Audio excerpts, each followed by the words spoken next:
तो आज का जो हमारा शेयर रहने वाला है वो है Netweb technologies India limited. Share में बहुत ही बेहतरीन गिरावट देखने को मिला एंड आई विल से बेहतरीन।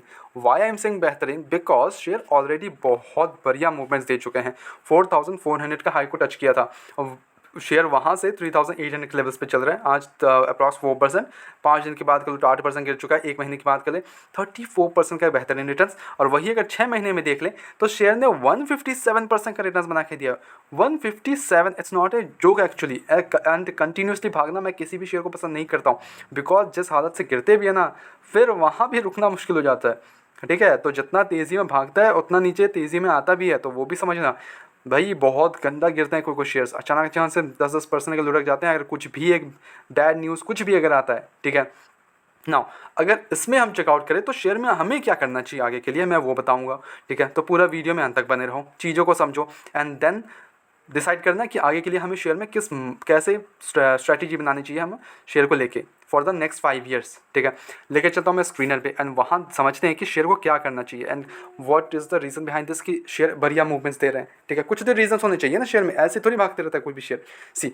शेयर जो है वो 1999 में कॉर्पोरेट हुई थी and it's a one leading high-end computing solutions providers with fully integrated design and manufacturing capabilities.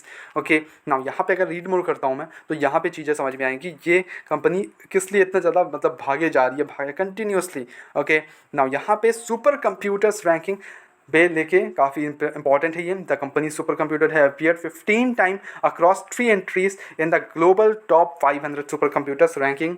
This is one of the reason. Futuristic sector, भाई यही फ्यूचर है। The technology is the future. ठीक है, अब company को देख ले तो सेगमेंट वाइज देख ले तो super computing system, data centre servers, future data centres are the future, ये एक इंपॉर्टेंट हो गया। Private cloud and HCI AI systems and enterprises solution work stations, this is the future. AI is the future. ठीक है, super computing systems, software services, HPS solution, network switches, spare and others. तो ये सारी जो चीज़ें हैं ये एक बहुत ही फ्यूचरिस्टिक ग्रोथ को दिखाता है, दर्शाता है कि कंपनी कौन से सेक्टर से है, वो सेक्टर फ्यूचरिस्टिक है कि नहीं। जितना अच्छा सेक्टर होगा उतना बढ़िया मूवमेंट्स के हाई आसार देखने को मिल जाते हैं हमें यहाँ पे। बट स्टिल कोई शेयर ये होता है कि अगर देखो अच्छा सेक्टर हो गया फाइन ठीक है, बट हमें वैल्यूएशन पे मिलना चाहिए, अच्छे वैल्यूएशन पे मिलना चाहिए, ना कि आप ऑल टाइम हाई पे जाके बैठ गए हो कि ओके ठीक है यहाँ से तो एकदम बढ़िया और 50% भाग जाएगा या यहाँ से और डबल हो जाएगा मेरा पैसा। भाई बहुत रेयर होता है वैसा। ठीक है, चीज़ों को समझो। अब यहाँ पे अगर चेकआउट करें तो मार्केट कैप 22,000 करोड़ का पहुँच चुका है। करंट प्राइस 3800 4400 का हाई लगा था, तो समझ लो उसके आसपास ही, ऐसा नहीं कि बहुत बड़ी कोई गिरावट हो गई है। अभी भी स्टॉक का पी हाईली ओवर वैल्यूड 171 का चल रहा है, हालांकि इंडस्ट्री पी ओनली 33 का है, तो highly over valued. ROC pretty great, no doubt in this.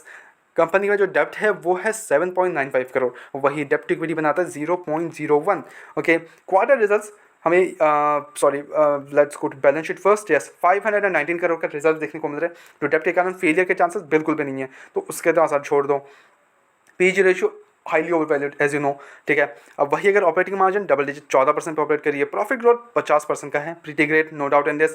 Quarter results important part, sales में हमें जंप देखने को मिला 149 करोड़ से हमें 150 करोड़ से अप्रॉक्स डबल हो चुका है, 301 करोड़, तो डबल हो चुका है हमारा सेल्स। ओके, वही अगर हम ऑपरेटिंग प्रॉफिट देख ले तो ये भी डबल हो चुका है, 20 करोड़ से इंक्रीज होकर 45 करोड़, डबल से ज़्यादा ही हो चुका है। ऑपरेटिंग मार्जिन 13% इंक्रीज होकर 15% हो गया है, यहाँ पे भी जंप देखने को मिला। तो और नेट प्रॉफिट जो है वो 15 करोड़ से इंक्रीज होकर 30 करोड़ हो गया है। अर्निंग पर शेयर 2.70 से इंक्रीज होकर 5.38, यहाँ पे भी डबल, तो everything is double as of now. हमें ये देखना होगा कि नेक्स्ट क्वार्टर कैसा प्रेजेंट करती है कंपनी, जो सितंबर क्वार्टर है वो कैसा प्रेजेंट करती है। अगर थोड़ा सा भी हमें गड़बड़ाते हुए देखने को मिले इसके रिजल्ट्स, देन थोड़ा सा हमें झटका सहना पड़ सकता है, और जिस हिसाब से भागा शेयर उस हिसाब से झटका हमें बहुत नीचे लेके आ सकता है, ये इसका ध्यान रखना। ठीक है, इन्वेस्टर्स का अगर भरोसा देख ले तो 71% अपने प्रमोटर्स होल्ड करते हैं।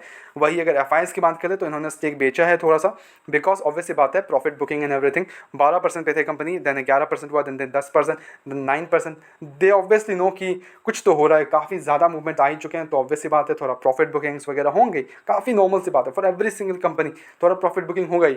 वही अगर DIs की बात कर ले तो 5.34 से कम होके 4.23 हो गया है यहाँ पे DIs वगैरह।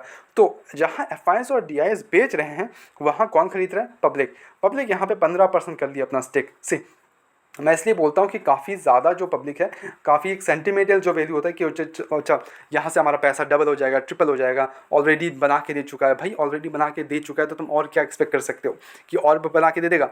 नो डाउट कोई कुछ शेयर्स ऐसे भी होता है कि कंटिन्यूसली भाग रहे होते हैं, बट जैसे ही कुछ भी धक्का लगता है देन वहाँ से कंटिन्यूसली गिरना भी स्टार्ट हो जाता है एंड हम फिर वहाँ पर रुक ही नहीं पाते हैं। देन ओके कल तो मतलब आज रुक गया है तो कल भाग जाएगा, ऐसा करके हम बेचते बहुत ज़्यादा लॉस बुक कर लेते हैं। ठीक है, वहाँ कुछ नहीं, डरना नहीं है इस शेयर में। ठीक है, मैं बोलूँगा डरना नहीं है, जितना गिरावट मिले उतना जाना जहाँ सही रहेगा। ओके ना, अगर मैं यहाँ पे कुछ लेवल्स वगैरह देख लूँ, सी आई वुड गो फॉर 3000 3500, वहाँ अगर मिल जाता है मेरे को उसके बीच में देन मैं वहाँ पे एक एंट्री ले सकता हूँ। फिलहाल मैं एंट्री नहीं लूँगा इस पर बिकॉज अभी भी हाईली शेयर ओवर वैल्यूड है। ठीक है, मे भी सेक्टर ओवर वैल्यूड हो सकता है बट मेरे को अच्छे वैल्यूशन पे चाहिए भाई शेयर, मैं उतना हाई लेवल पे खरीद के बैठ नहीं सकता बिकॉज ऑब्वियसली कुछ भी अगर झटका खाता है, बिकॉज शॉर्ट कंपनीज है, छोटी कंपनीज है, अगर कुछ भी झटका खाती है तो बहुत ज़्यादा गिर जाएगा कंपनी, फिर वहाँ मैं फंस जाऊँगा, वहाँ मेरे को नहीं चाहिए।